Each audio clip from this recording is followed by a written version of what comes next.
لیکن جب آیا ہے نا قبلہ 40 ہجری والا ماہ رمضان، عورتیں جاتی تھی قرآن پڑھنے، روتی ہوئی باہر واپس آتی تھی، کوئی ماتم کرتی ہوئی آتی قبلہ، کوئی روتی ہوئی آتی۔ کسی نے پوچھا جاتی تو علی کی بیٹی کے پاس، میری طرف دیکھنا، جو بندہ ماتم کرنے آیا ہے، جو بندہ جنازہ اٹھانے آیا ہے، غیر جنازوں میں چپ کر کے شریک ہوتے ہیں، جو اپنے ہوتے ہیں وہ تڑپ تڑپ کے روتے ہیں۔ تمہارے رونے کا سامان کرنے کے لیے فقرہ پڑھنے لگا ہوں، جہاں تک میری آواز جائے فقرہ سننا۔ کہتے ہیں جاتی تو علی کی بیٹی کے پاس قرآن پڑھنے ہو، یہ روتی ہوئی واپس کیوں آتی ہو؟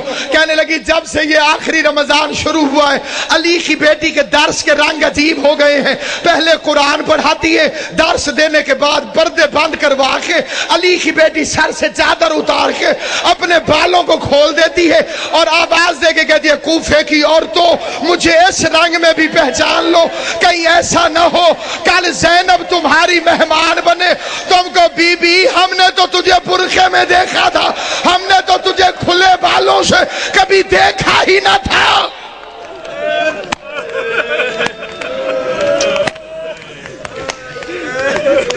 ہم نے تجھے کھلے بالوں سے کبھی دیکھا تو تجھے پہچان۔ ایک رات آئی جس میں امیر المومنین نے پردہ کروا دیا، بڑی غربت کی لمبی داستان ہے۔ علی جیسا شریف باپ، زینب جیسی باحیا بیٹی، بازار میں لے کے چل پڑا میرا مولا مشکل کشا۔ زینب یہ کچہری ہے، یہ دارالامارہ ہے، یہ بازار کناسہ ہے، میں نے پڑھ لیا تم نے سن لیا۔ زینب کی کمر جھک گئی، رو کے آواز دی بابا بازار کچہریاں بیٹوں کو دکھائی جاتی، میں تیری بیٹی ہوں مجھے کیوں دکھاتا ہے؟ آواز ہے ایک وقت آئے گا میرے بیٹے مارے جائیں گے۔ جزاک اللہ، میرے بیٹے مارے جائیں گے، تجھے درباروں میں آنا ہوگا۔ اگلا واقعہ جسے پڑھنا بڑا ضروری سمجھتا ہوں، میں نے مقتل میں اپنی آنکھوں سے پڑھا ہے۔ حسین کو بلایا اور داڑھی چومنی شروع کر دی۔ حسین عرض کرتے بابا میری داڑھی کیوں چومتے؟ فرمایا ایک دفعہ تیرے نانے نے میری داڑھی چومی تھی اور میں صدقے حسین دی اماں تو تے راضی ہوئے جو ہائے کر کے روتے ہو۔ میں نے روایت پڑھی تھی محرم میں بھی، پھر پڑھتا ہوں۔ امام صادق فرماتے خدایا ان آوازوں پہ رحم فرما جو حسین کے غم میں بلند ہوتی، کبھی اونچی آواز میں حسین کو رو لیا کر تو سمجھ لیا کر تجھے تیرے امام کی دعا مل گئی۔ حسین کی اماں تمہیں کوئی غم نہ دے سوائے غم حسین کے فقرہ پڑھنے لگا۔ عزاداران امام مظلوم کہا ایک دفعہ تیرے نانے نے میری داڑھی چومی تھی۔ میں نے پوچھا تھا مولا میری داڑھی کیوں چوم دے ہو؟ تو رسول نے فرمایا تھا علی ایک رمضان آئے گا جس میں تیری داڑھی خون سے خضاب ہوگی، اس لیے چوم دو میری داڑھی تو ایک میرے خون سے خضاب ہوگی، اور تیری داڑھی کبھی اکبر کے خون سے، کبھی علی اصغر کے خون، ماتم کرنا، کبھی غازی کے خون سے، کبھی قاسم کے خون سے، کبھی عباس کے خون سے۔ اجرکم اللہ جعلکم اللہ من الباقین، مولا میرا اور تمہارا شمار رونے اور رلانے والوں میں کرے۔ آخری روایت پڑھتا ہوں لیکن جہاں جہاں تک میری آواز جائے توجہ چاہتا ہوں۔ یہ دوسری رات ہے، علی کے زخمی ہونے کی پہلی رات ہے، لیکن یہ جو کل رات گزر گئی ہے، سارے جانتے ہو کہ یہ روزہ ام کلثوم کے پاس، اپنی شہزادی کے پاس میرے مولا نے افطار فرمایا۔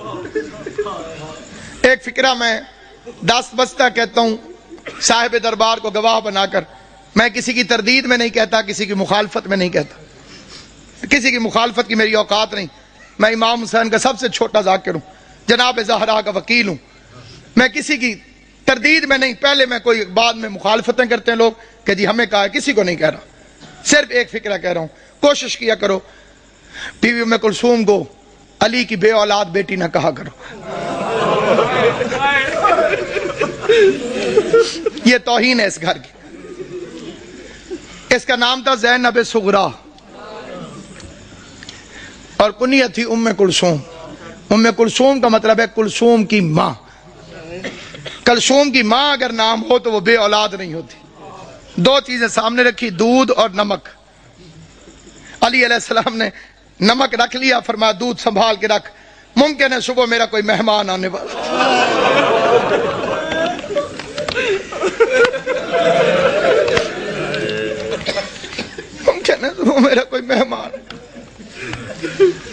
مجھے شربت پلانا پڑا. ہائے کر لو گے جو تمہاری اپنی مرضی ہے. میں بڑا رویا تھا جب میں نے یہ روایت پڑھی تھی. ساری اولاد کھڑی تھی علی کی. جب زخمی ہوا نا میرا مولا, ساری اولاد کھڑی تھی. ایک ایک کا چہرہ دیکھتے دیکھتے علی کی نظر عباس پہ رکی. عباس میرے قاتل کو شربت پلاؤ.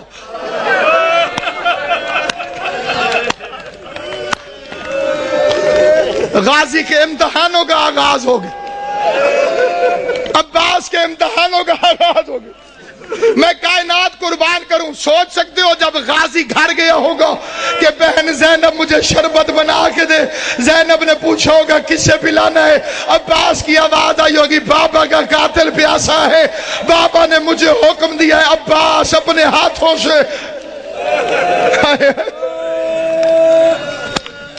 ہائے کریم, ہائے کریم. کل کی رات کی ایک روایت پڑھتا ہوں. جو کل کی رات گزری ہے جب امن تھا علی کی بیٹیوں کے گھر. آج کا دن تو بڑا بے چینی سے گزرا ہے.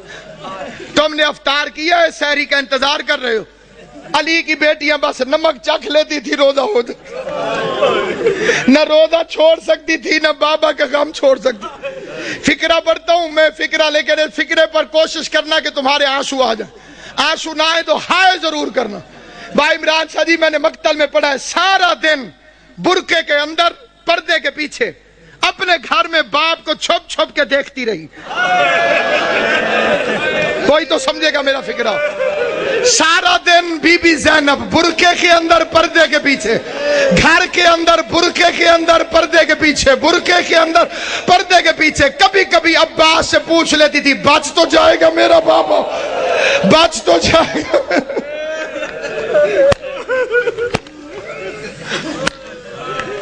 آج کے دن کا واقعہ علماء پڑھتے ہیں. علی کی آنکھیں بند ہیں, کافی دیر چھپ کے دیکھتی رہی. عباس سے پوچھتی ہے آ جاؤں میں. عباس نے فرمایا اپنا گھر ہے, چار دیواری ہے, دروازے بند ہیں. آج باپ کے سامنے آئی, کافی دیر علی کا چہرہ دیکھتی رہی. بابا میرے مولا نے آنکھیں نہیں کھولی, قسمت کی ماری قریب بیٹھ گئے. موت کی ختم ہوئی ہوئی بی بی زینب. قسمت نہیں علی کی بیٹی, کبھی ماں کو پٹیاں باندھتی رہی.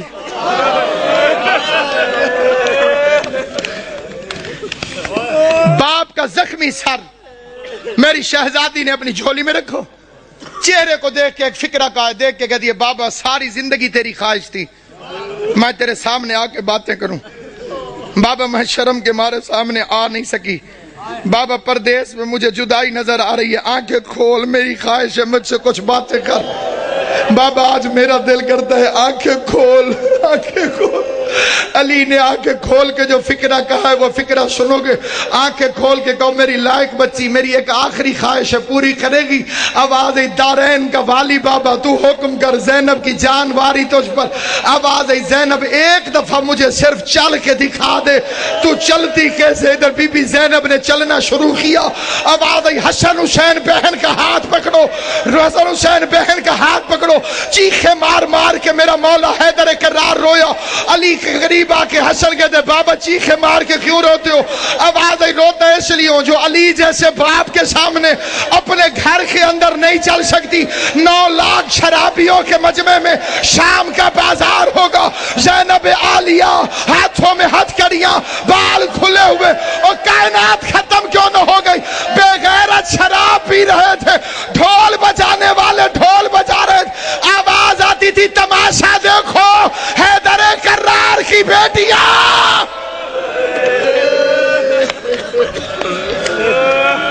جب کہوں گا پھر زیارت ہے.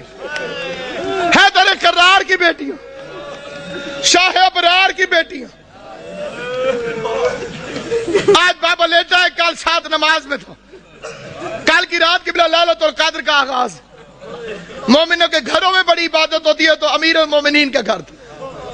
جنہیں لیلۃ القدر کی عبادت معلوم ہے, جو اس سے مستفید ہوتے ہیں, ان خوش نصیبوں سے میری التماس سے وہ میری حمایت کریں گے. علی کی بیٹیاں قرآن سر پہ رکھ کے بے کہ یا اللہ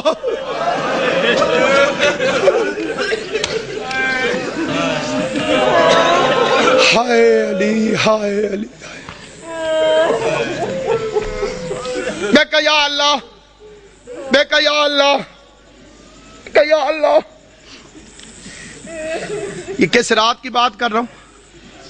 دوسری رات، یہ جڑی کل قبلہ جی گزر گئی ہے، جناب امام زمان تو بستہ رکھیں صحت، یہ جو گزر گئی ہے رات، یہ صبح علی کو ضربت لگی، عبادت ہو رہی، لیلۃ القدر کی پہلی رات، اچانک علی کے دروازے پہ گھوڑوں کی ٹاپوں اور اسلحے کی جھنکار کی آواز آئی۔ گھوڑا چلے تو ٹاپوں کی آواز آتی ہے، تلوار نکلے تو آواز آتی ہے۔ آواز سننے کے بعد عباس نے مسلح چھوڑا، بجلی کی رفتار سے غازی دروازے تک پہنچا تھا، علی کی آواز، عباس ٹھہر جاؤ۔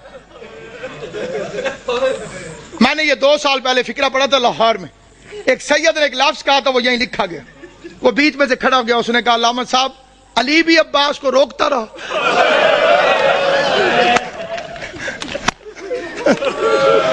آج رقم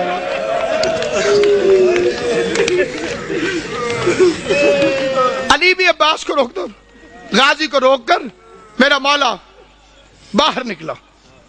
جیسے میرے مولا نے دروازہ کھولا، کیا دیکھتے ہیں؟ 4 گھوڑے سوار کھڑے، انہوں نے نقابیں کی ہوئی ہیں، ان کے ہاتھوں میں ننگی تلواریں، اور وہ گھوڑے پر بیٹھے ہوئے، ایک ہاتھ سے گھوڑے کی رکابیں پکڑی ہوئی، دوسرے ہاتھ میں تلواریں علم بنائی ہوئی، اور چہرے پہ نقاب۔ علی نے فرمایا کون؟ انہوں نے پھرتی سے زین چھوڑی، تلواریں نیاموں میں ڈالی، علی کے قدموں پہ ہاتھ رکھا، کسی نے ہاتھ چومو، کسی نے پاؤں چومے۔ پہلے کی آواز مولا میں عبداللہ ابن عفیف علی کا صحابی تھا، دوسرے کی آواز مولا میں حذیفہ یمانی، تیسرے کی آواز مولا میں ابراہیم ابن مالک اشتر۔ علی فرماتے ہیں آرام اور عبادت چھوڑ کر آدھی رات کو میرے دروازے پہ کیا کر رہے ہو؟ آرام اور عبادت چھوڑ کر آدھی رات کو میرے دروازے پر کیا کر رہے ہو؟ یہ اگلا فکرہ یاد رکھنا، علی کی شہادت میں تمہیں ہمیشہ یاد رہے۔ عبداللہ ابن عفیف مولا کا صحابی، وہ کہتا ہے مولا جب سے یہ رمضان شروع ہوا ہے تیری تقریروں سے ڈر لگ رہا ہے۔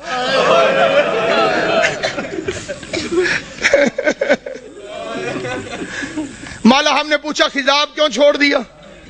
آپ نے فرمایا اب یہ داڑھی خون سے خضاب ہو۔ مولا آپ نے ممبر سے پوچھا آج رمضان کی کیا تاریخ ہے؟ ہم نے کہا مولا 18 ہو گئی۔ آپ نے فرمایا زیادہ دن گزر گئے، تھوڑے رہ گئے۔ مولا امام حسن کو وصیت کیوں لکھوائی؟ مولا ہم نے تہیہ کیا ہے کہ امام زمانہ کی جان کو خطرہ ہو، ہم پہ آرام حرام ہے۔ مولا تو گھر میں رہے، ہم پہرا دیں گے۔ مولا تو مسجد میں رہے، ہم پہرا دیں گے۔ کس کی مجال ہمارے جیسے نوکروں کے ہوتے ہوئے کوئی ہمارے مولا تک پہنچے؟ علی نے چاروں کو پیار کر کے کہا اللہ تمہیں جزائے خیر دے، تم اپنے امام سے غافل نہیں ہو، تم نے اپنے امام سے پیار کیا، لیکن میرا حکم یہ ہے کہ گھروں میں چلے جاؤ اور مجھے خدا پہ چھوڑو۔ جب حکم کا لفظ آیا تو حذیفہ کہتے ہیں ہمارا بدن کانپنے لگا، ہم سمجھ گئے کہ اب رکنا حرام ہے کیونکہ علی نے حکم دیا ہے۔ حذیفہ کہتے ہیں ہم نہ چاہتے ہوئے روتے روتے پیچھے ہٹنے لگے، علی کے چہرے کو دیکھتے رہے۔ وہ کہتے ہیں میں علی کو دیکھتا تھا، روتا تھا۔ علی کا ہاتھ کہتے ہیں قیامت تک مجھے نہیں بھولے گا، جب علی نے خدا حافظ کہنے کے لیے، الوداع کہنے کے لیے اپنا ہاتھ اٹھایا، ہمیں خدا حافظ کہا۔ حذیفہ کہتا ہے میں اپنے گھر میں آیا، میں نے اپنی تلوار کو زمین پہ پھینکا، میں زمین پر بیٹھ کر پچھاڑے کھا کے رونے لگا۔ میرے رونے کی آواز سن کر میری بیوی قریب آئی، قریب آ کے کہتی ہے حذیفہ ہوش کر، تو علی کا سپاہی ہے، کیا علی کے سپاہی بھی روتے ہوئے اچھے لگتے ہیں؟ کہتے بیوی روؤں نہ تو کیا کروں، زمانہ دشمن ہے، علی نے وصیت لکھوا دی ہے، میں پہرا دینے گیا تھا، علی نے خدمت قبول نہیں کی، علی نے نوکری قبول نہیں کی، علی نے حکم دیا گھروں کو چلے جاؤ۔ حذیفہ کہتا ہے روتے روتے میری آنکھ لگ گئی، میں تھوڑی دیر سویا تھا کہ میری بیوی نے میرے کندھے پہ ہاتھ رکھا، جھنجھوڑ کے کہتی حذیفہ جاگ، سن یہ شور کیسا؟ حذیفہ کہتا اب جو میں نے سنا تو آواز آ رہی تھی قد قتل امیر المومنین، لوگوں امیر مارا گیا، زینب و کلثوم یتیم،